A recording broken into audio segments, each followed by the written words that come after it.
Well, hello, listeners. Welcome back to the Purposeful Marketing Podcast. Aaron, Mary, and James here with a special guest, Kevin Marcus Miller. And I'm delighted to have Kevin here because he said he's going to turn it up a little bit and make this a really fun and exciting show. So again, for our loyal listeners and also our new listeners, what we do is we present a question in the space. And as marketers who are thinkers, we want to think about that question, dialogue about that question, and then deconstruct, pull it out. And within that, I hope you find some truth. I hope you find something interesting. I hope you find something that is purposeful. And that's the Purposeful Marketing Podcast. And with a topic like today, we're going to take it many different places, but it's something that is just so vitally important in marketing in 2023. And that's building communities. And again, that's why we have Kevin here. I'm going to give him a little bit of the space just kind of to talk about himself and about building communities in general. And then we're going to kind of ask some questions to the group here and talk through it. So Kevin, you just kind of have the floor if you want to introduce yourself, set us up, or talk about building communities. Yo, your voice is mad soothing. I don't know if anybody's ever said that to you, but I'm sitting here, I'm like, man, I can listen to this dude talk for hours. Love it. Appreciate it. Oh my goodness. So let me get back to what we're doing. What's up, everybody? I'm Kev. Been in marketing since 2015. I started off as a songwriter. I had a movie in theaters. It was called Almost Christmas with Gabrielle Union and Donald Glover. So I was the person who made the soundtrack. I had a song in there, and that was my first experience with personal branding, air quotes, because I didn't know that's what I was doing. I was just making music and beats in my room and in my college dorm room. And then I realized, like, oh, I could pivot from this. All these big brands have paid me to put music on their television show. Okay, that's building community. Oh, okay. So you figure out over time, you know, what your superpower is. I'm sure you guys all know what your superpower is, right? And mine is influence. And so I've always had that since I've been young, and I realized I can just leverage that into different areas like building communities. We currently now have pivoted, of course, to having a marketing agency and then having a Facebook group for other marketers and all sorts of wild stuff. So I'm here for all of it. Thank you for having me. I appreciate y'all, and let's get wild. Let's get weird. Definitely love it. And it's such a pleasure to have you on, Kevin, because what you're talking about really fits with what we're trying to do at Proofpoint Marketing and what I know Gorilla 76 is good at with James. And Mary, I know you may have some community thoughts as well, but building those relationships, that's purposeful marketing. To me, that's what I want to do as a marketer. I don't want to always be talking about data soup, as I've been calling it recently. It's like, ooh, I like that. Yeah, just give me the data soup and have people digest it. I don't want that. What I want to do is have these spaces right here where we can have good conversation and build that relationship over time. So one of the thoughts that I had brought up, because this is a pain point for me, and actually I'm interested in Mary, your thoughts too, is just being in our marketing positions right now, we get invited to so many communities, paid communities, free communities, you name it. And trust me, I'm a people person. I love to be in every single one of them. But what I'm facing recently is community fatigue. Almost there's just too many communities for me to actually partake in. Mary, do you have that pain point? Oh, heck yeah. Yeah. There are just like a ton of communities, too many marketing communities, too many options. And I think part of the fatigue, Aaron, because I was thinking about this ahead of our conversation today, is that they're all kind of doing and saying the same thing, and you start to see the same people in those communities. So I know we've talked about like echo chambers and stuff like that before. And I think that's part of the community fatigue. It's like, I want to be a part of something a little bit unique. And I'm not part of Gorilla 76 anymore, but I really do think that they're building something unique and special with Industrial Marketing Live because it's so specific to a niche community. And I think that's what you have to do. Like, doing a demand gen community, which I think I'm part of, like 5 free demand gen communities, they're all saying the same thing and you see the same people and they have the same threads. So yeah, just like talking through it, that's what I'm starting to notice when I'm analyzing my own community fatigue. Yeah, I think that's interesting, Mary, because basically it's kind of weird, but the best groups have the most influential founder or host, right? And for sure. Sometimes that's paid, sometimes it's not, but like High Level, you guys familiar with High Level? No. the CRM. So they're like ClickFunnels' main competitor. Oh, nice. And so we just had the founder on our podcast, and he sponsors one of our communities that we have. And we were actually talking about this concept where, why is it that his group, it's less people than mine, but I would argue that his group is even better than mine. It's more engagement. There's more, action in there. And I think it's because he's more influential than me. And high level, the CRM is way more influential than me. And I think that demands a certain tone in the group. Right. I think that's a very interesting thought, Kevin, because I think for some of the communities that we initially got involved in, it was because of we really bought into the founder's vision of that community. And I wanted to hear from that founder, and they were offering a new mindset that I wasn't thinking about before. But kind of what Mary is saying now with like the communities that may not have that pool is ultimately what happens is I get in a community and I'm just talking to Mary, like in the new community.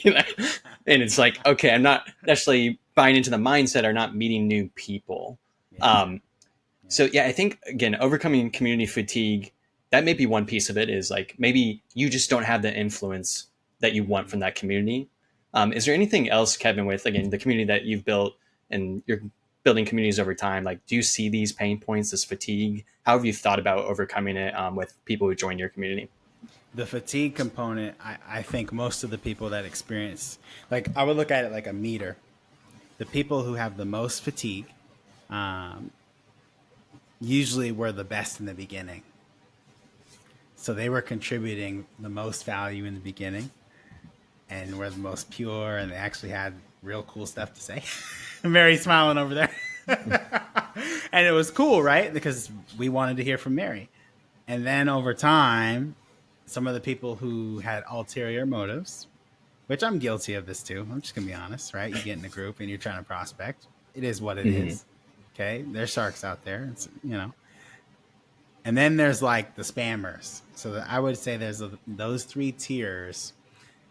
Every group is going to have those three. It's really about the admin team, the founder, the host, whatever, the tone of how they choose to interact with those three different tiers. That's going to determine. Yeah. That's interesting, because I think we did an episode about saying goodbye to your marketing gurus. And this is a very similar idea, because we were like, at first it's like, we're learning all this stuff. And then I think what happens as a community scales and grows is the questions that were most impactful to you are either already answered or you have new questions.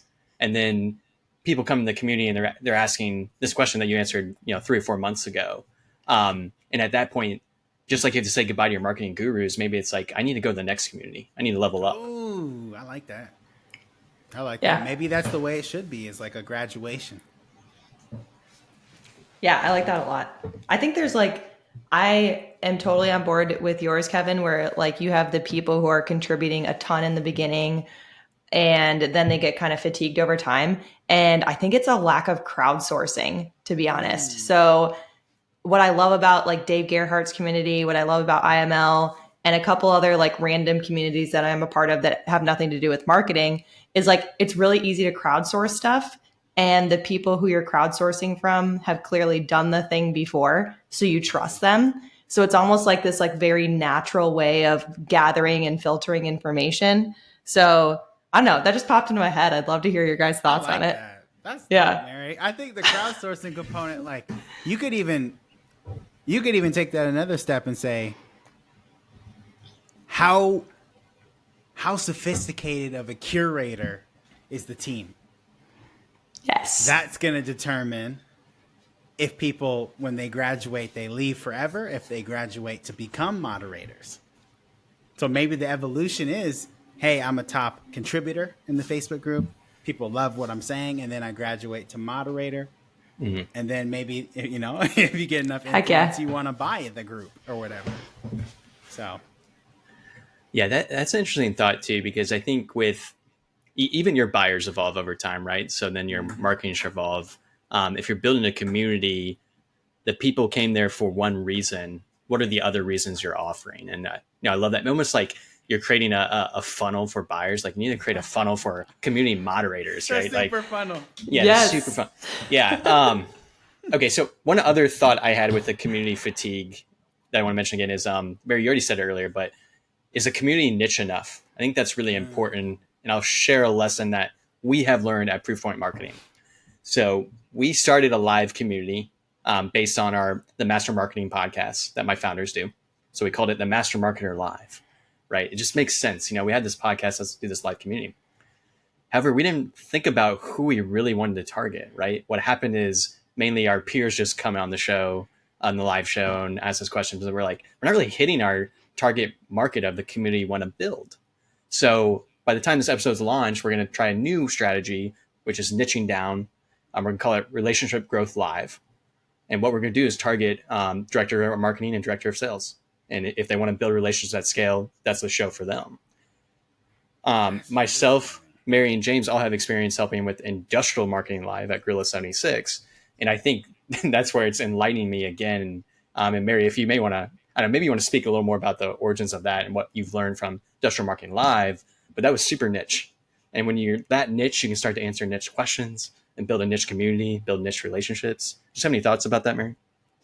Yeah, for sure. I think you totally nailed it, Aaron. You can niche down not only who you're targeting, but also the message and the lessons you're trying to teach that community. So industrial marketers face very different problems than somebody in software, for example, because software as a service, you're probably in some kind of startup or funding round. So you have a ton of cash to burn.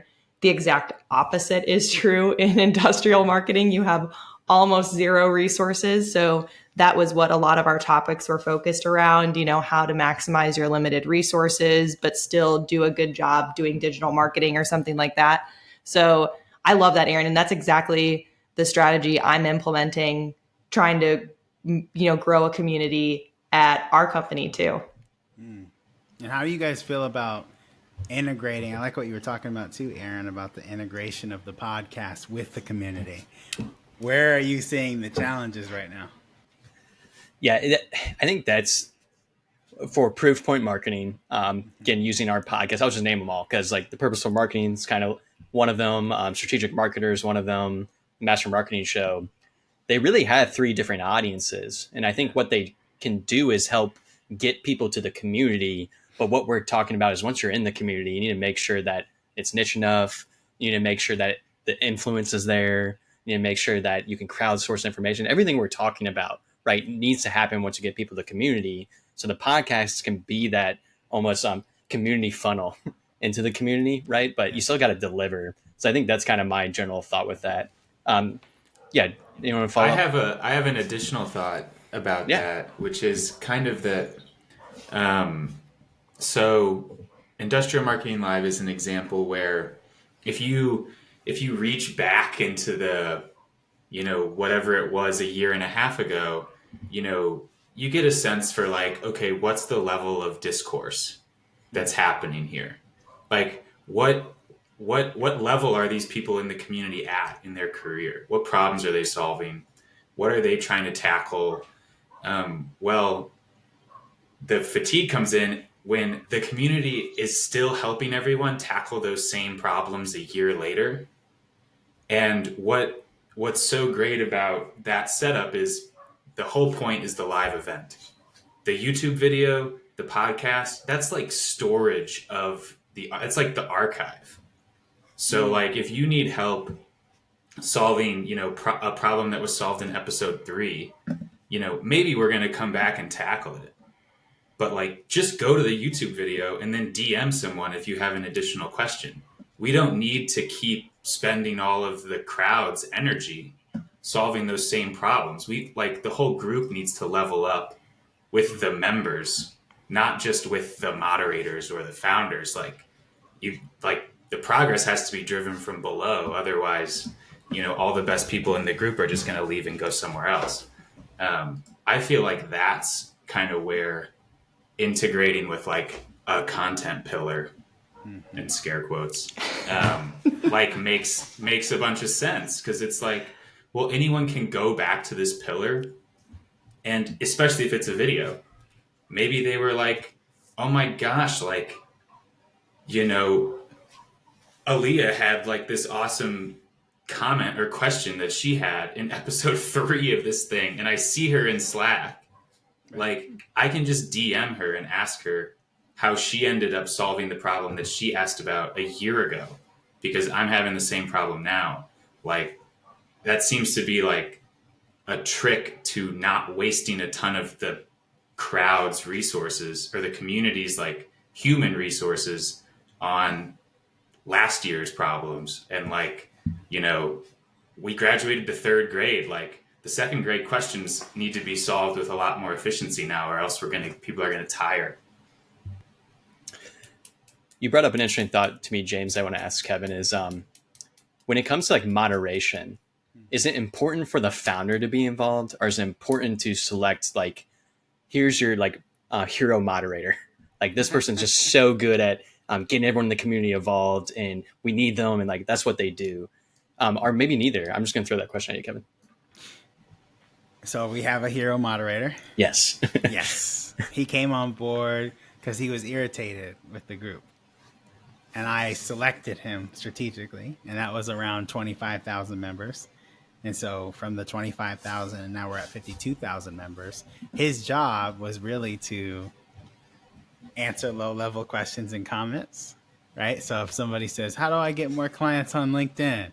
Or, hey, I'm a brand new marketing agency trying to go after dentists. He'll go, hey, have you checked out guide? Or, hey, have you checked out podcast episode? And what's funny, and I actually kudos to him, because it's a great chess move on his part. He actually plugs his own podcast a lot. So he'll go, right? He'll go check out episode blank. We don't have sponsors. So it's strategic on his end because he's not promoting my podcast. But I'm not mad about it because why? I'm the owner of the group. What do I have to be mad about? So it's a win-win. Yeah. Kevin, that's so interesting. I would love to hear your thought process on like why you chose a disgruntled member of your community as the moderator. Yeah, because the truth is he was influential. Nice. I can see it way early. I was like, oh yeah. And I think my gift is being influential. And so I was like, okay, I'm going to change the direction of this group with this one person. And I did. That's so cool. Slick. That is such a that's so slick. Oh my gosh. What an amazing thought process. Thank you. It also is like the whole point. I mean, it's like, I don't, this is where my head goes and I don't even want to go. It's almost like embarrassing that this is where my head goes. But okay, so it's like communism works until the government takes over and they don't give it all up. So it's like you have to give it up. You can't still own it. You can't still manage it. You can't still control the thing. Like it doesn't make sense anymore if you are the moderator and you just are like Facebook. It's like imagine if Mark Zuckerberg, yeah, right, was trying to moderate. That'd be ridiculous. Yeah, exactly. So I think it's like a genius move that also just aligns with the whole purpose of having a community in the first place, which is why I think it's so great that you did it that way. For sure. Yeah, definitely props to you, Kevin. I think I wonder, because to the question, like, should you have a founder moderate or a hero moderator? As everything in life and in marketing, it depends. I think the examples where I was really heavily invested in a community, it was because like the founder was involved. And it's like I bought into the founder's vision. It's like I can ask them questions. There's something so powerful and magical about that. But I think there's some communities I'm involved now where there is a hero moderator. And I'll just shout them out, like metadata.io's community, which is free. And Katie Ray is like, I'm learning how to build communities from her, just watching and observing her, because she's so good at connecting people and getting them to the right information. I think it depends, right? But it can be powerful to try both, I believe, in building communities. So we've talked through, in our own way, the Purpose Marketing Podcast. And James, thank you for bringing the philosophical thoughts in there. I love that. We've kind of talked through like lessons learned through building a community, somewhat of an outreach strategy. And then we barely touch on paid versus free communities. Yeah, I'm thinking if we can kind of really spend a minute or two talking about outreach strategies. So we're talking about podcasts as one of them. Kevin, do you kind of have any lessons on like the outreach strategy for building communities? Yeah, 100%. So this is going to be really unorthodox. So there's two things that really helped me kind of get to a whole nother level. So the first thing was understanding that changing the word marketing in all aspects of life. Swap out the word marketing with influencing. Then when you're doing things, you'll understand if they're weird or not.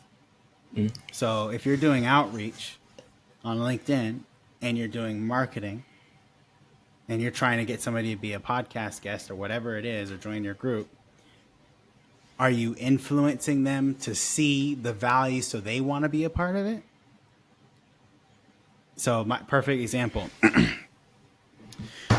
We're all probably around the same age in our 30s. Yeah, somewhere around there. So this is probably in 2000s. Remember when this like 50 Cent, right? This was huge, music era, pop culture, all that. So one of the people that was behind that and very massive is a gentleman named Clinton Sparks. So he's an iconic radio DJ, probably one of the most prolific there ever was. He was on E! News. He founded mixtapes.net back. Remember LimeWire? Yeah. Right. So he was pioneer on World Star Hip Hop, right? Very prolific.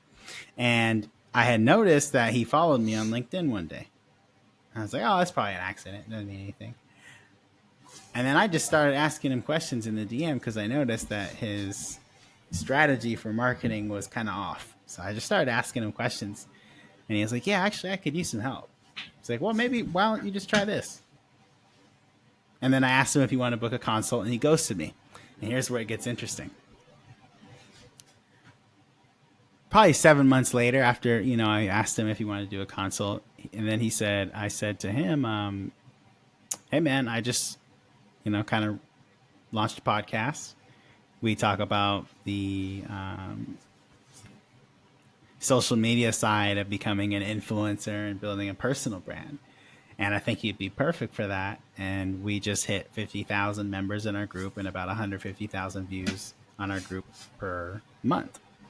Because I said it that way, I was influencing his perception of a podcast that didn't even exist yet." Yeah, I love that. Go ahead, Mary. Yeah, I love that. I love that strategy. I love that thought process. I think it just speaks really well to how Aaron, James, and I think about marketing in general too, is just when you step outside yourself, when you step outside the thing that you think you're trying to do with marketing, what you're really doing is, influencing, connecting people, having good conversations. Right. 100%. Yeah, I think that mindset matters. And I appreciate Kevin walking through that, because I think just like with our product marketing, our SaaS marketing, everything we do, right? We're always like, what is the offer? What is the offer? Yeah. Again, you got to flip that. It's not just about the offer. It's like, how can I help this person? Like, how can I influence their life right now? And like, even just that mindset shift, like you're going to do different activities.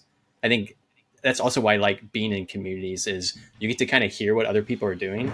And then you can like help them and say, how often like in these marketing communities do you have someone ask a question where you're like, you need to move on from that? Like I've had that thought like 5 years ago, like you don't need that anymore. Let me help you. Let me influence you. So, I think not only is it a good outreach strategy, I think it's just a good relationship strategy is thinking Like about how you even can this influence. right here, Yeah. right? Because like we're all having fun and everything, and the beautiful part is there's actually no expectations. And one of my friends, he says it like this. He says, Kevin, the reason why people don't understand networking is because they're not pushing power to power, meaning people of equal stature that don't need anything from each other. That's where all the magic happens. The magic doesn't happen from the dude that's like, hey, I want to help you, Gary Vee. It's like, he doesn't need you. Sorry, go get a big podcast and invite him to be on yours. Now you're pushing power to power because you equaled the playing field because you have an audience worthy of whatever he's doing. So that's how I figured it out. Like with podcasting and building the community, is I leveraged the influence and the numbers of how big the community was to get powerhouse guests that none of my peers could get. So, Yeah, I love that. Yeah, I love it. It's also scalable too. And I think Yes, that's really big. We're a growth show. We talk about growth is like, how can you scale this effort? A tip I've been telling people recently with podcasting as we're doing it right now is you have to have a podcast to invite people on it. So like, that's the first step. But once you do, and you gain some momentum and traction, Like that's where, I can reach out to Kevin Marcus Miller. I see his content on LinkedIn and say, hey, Kevin, I think you'd be a great fit for the Purposeful Marketing podcast. Can you come on? And vice versa. Kevin can look at our podcast and say, listen to an episode or two. I really vibe with their thinking. Let me come on. The point I'm just trying to make is as you're trying to build communities and you're trying to scale your activity, like you have to start it. And I think that can be the hurdle for some people. And the best place to maybe figure out how to start it is to join a community and ask others how they did it first. One other question I want to ask to get us moving forward is, does it matter if a community is paid versus free? This question came about because I joined a paid community, my first one. And I'll say it didn't live up to the standard that I thought it was going to. Yeah. However, I hear about other paid communities. I'll mention one, Pavilion, that you pay for. And I hear great things about that community, that revenue community. Kevin, just general thoughts on paid versus free communities? Masterminds are great to pay for, and then the community, the Facebook group comes with it. I never really just pay for a Facebook group by itself. Mm-hmm. You know what I mean? Because it just doesn't really. I need somebody to do something for me. Like do something, help me. Whether I want to do a sales mastermind or an agency mastermind, I want to be or at an event, and then there's a group. Like that. That makes more sense to me if it's going to be paid. Yeah, that's how Pavilion's model works, right, Aaron? It's like you have access to like VPs, CMOs, CEOs, CFOs. So like really any business related question you could have, you're getting expert advice. And then if you need a job, I think they can even like network you with like job opportunities. So to your point, Kevin, it's like, yeah, what am I getting out of this? Oh, I like that. The job opportunity. I never thought of that. There we go. We got some ideas. I like that. Something to think about is, again, I think influencing it is really the word of the show today. And I would almost always start with a free community to get people in, but then you need to offer some influence. And then once you have that influence built, then you can ask, I have this course that can help you, or I have the mastermind course, or maybe I have a special dinner that you can pay for community members and meet in real life. But I think what I'm really trying to linger on is like, you have to bring the community together first and then influence them with something of value. And then you can start doing all those things. So I'm almost like talking through, maybe I'm anti-paid community at the beginning. I'm not sure. No, you know what it is too, bro? It's like if Oprah today decided, hey, I'm dropping an ebook the way we do it, right? And then there's a Facebook group the way Oprah does it. She ain't got to do no marketing. She literally has to post once. And that's kind of what we all want secretly. Like we all want that, but we know it's not realistic because we don't have the halo effect like Oprah. So how can we find like 1/10 of her halo effect? Right? Yeah. And then I think start the community. That's important and I think this kind of goes down to personal branding where we can do this, right? And I think we try to get our clients to do it all the time. It's like build your personal brand, help build affinity for you and your business, and then ask people to do something, right? Like do that first. So I think if you need an answer to that question, it's like you can start your own personal brand to build that affinity over time and then get people in that community. It's like there's no right path. You can try to do both. Again, you are so a personal branding expert, Kevin. Just any general thoughts on personal branding? Stop pretending it doesn't take money. Ooh. You're lying to yourself. Think about it. Ooh. One post from Drake is 40 years of outreach. Literally. One post from Drake on Instagram is the same as you trying to be a great marketer for 40 years and being organic and all these things you pride yourself on as a marketer, right? And that purist mindset. And the truth is, all these kids are running around. One time I was talking to this kid, 2.3 million on TikTok, y'all. $20 in his bank account. So you got to have both. You got to have both. You can't just be, hey, I got 2 million followers, right? You got to think this through. Like, where's the course? Where's the da-da-da? Build it correctly so that if you do pay for, a shout out from an influencer and then now you have a bigger personal brand, you actually have something to bring those people and you're not just dancing on TikTok. Yeah, I think that's really important. I think, Mary, question for you, because you are certainly our co-host with the biggest personal brand. Is this something you've thought about, or is it more you've used your personal brand to connect you with others in marketing to build kind of your expertise and thought leadership. Just give us your thoughts.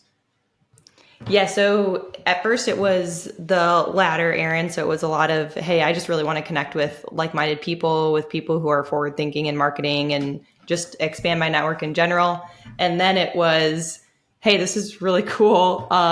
We have a niche community, industrial marketing. I worked for an industrial marketing agency. So there was definitely that like connection where I think people saw a lot of value in what I was posting. They knew it was true. And then it kind of, to Kevin's point, leads you to the next natural step is like, okay, how do I progress? Like, how do I work with you? How can I learn like you? How can I get more? How do I get one step further than just consuming content on LinkedIn? So thanks for that answer. Just to kind of get us through, because we're getting close to time here, I do have one final question for Kevin. Okay. And this one's very important to just my viewpoint of the world and marketing in general is like, how can we give back to our communities? How can we use communities to advocate and actually do DEIA initiatives? Like, how can we actually help our community? Kevin, you kind of have some thoughts on that? 100%. One of the things I didn't mention quite yet was my background. I'm a 12-time sudden cardiac arrest survivor. So what that means is most of the time when people are interacting with me, they don't yet have perspective in their life in regards to why it's important to include people, why it's important to do these things. It's not just some box you check off for DEI at a workplace. It's bigger than that. It's so that people like me, right? You know, for example, a lot of the cardiac arrest survivors in my community, we're all in this Facebook community together.